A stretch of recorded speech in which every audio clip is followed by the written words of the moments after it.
This week we have one spotlight game, but this is kind of how it'll work. I'm going to break it down, and then at the very end, Colin's going to show you the game capsule, and it's going to show the Vegas line. It's showing what we think internally here. We generate our own number on every game.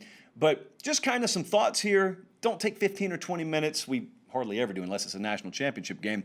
But last week, both of these teams played. Louisville played Western Kentucky. They won 35-21. Miami played UAB in the Thursday night game. It was 31-14. I watched every snap of both of these games in preparation for this week. So it's a really good quarterback matchup, and most of you probably already know the names there. You got De'Aaron King, who was the transfer from Houston, playing at Miami now.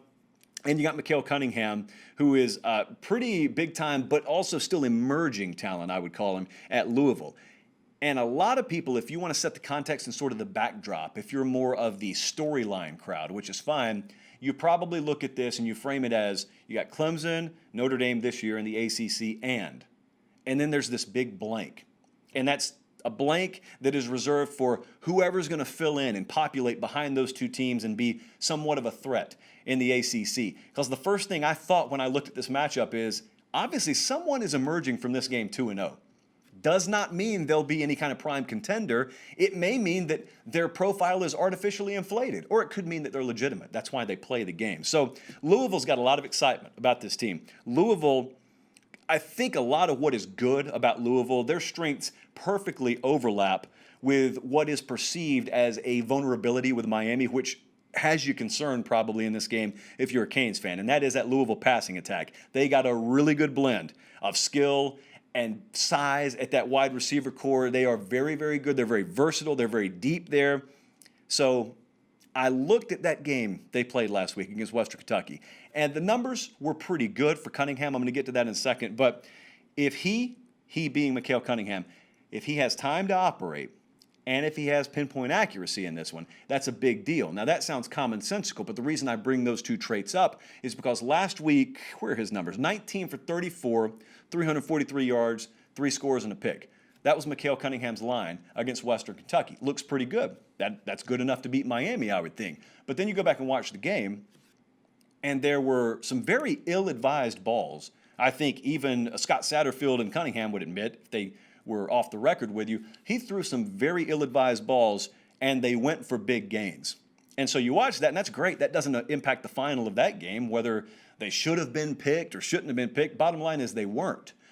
But that's stuff that eventually burns you if you don't rectify it. So accuracy, that's why I'm talking about accuracy so much. That's why I'm talking about good decisions, because you figure better pass rush, better athlete on the field by far this Saturday when you play Miami, less time and more harassment. Consistently all night is probably what you look at if you're Mikael Cunningham. So because of that, and because of the differentiating styles that I think Miami versus Louisville will try to incorporate here, it's very important if you're like a totals better, and we are strongly considering a move on the total in this game. I'm waiting till later in the week for it. We're against the public on it, I can tell you that. Whoever grabs the early momentum, if you want to call it momentum, whoever dictates terms early in this game probably could swing that total 20 points, 3 touchdowns, 24 points. The reason is because of this. That team, that home team, that red team there, Louisville, full on track meet mode. That's exactly what they want. They want to go up and down the field all night, and they don't even care. 45-second drive, so be it. That's just the quicker we're going to get back out on this field again.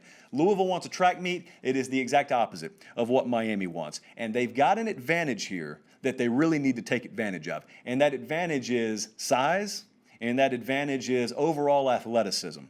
They have the edge there through the Miami Hurricanes over Louisville. Cameron Harris, for example, running back from Miami, had a pretty good game statistically last week. He's the kind of guy that needs to shine here. It's the kind of thing where on Sunday when you're doing your reviews and you're handing out your performance of the week accolades, Cameron Harris and or De'Aaron King, maybe a multi-threat there, but Cameron Harris needs to be a guy who's gone 130, 140, a couple of scores, churned out a nice solid game, yards per carry average really high. If that's the way that thing starts, then I feel good about the way we lean. So now here's what I want Colin to do. We're going to show that game capsule, and then I'm going to dive you into the prediction here and how we go about doing things. So the game capsule on this one, again, we have the Vegas number, and that currently, as we went on air tonight, is Louisville minus 2.5.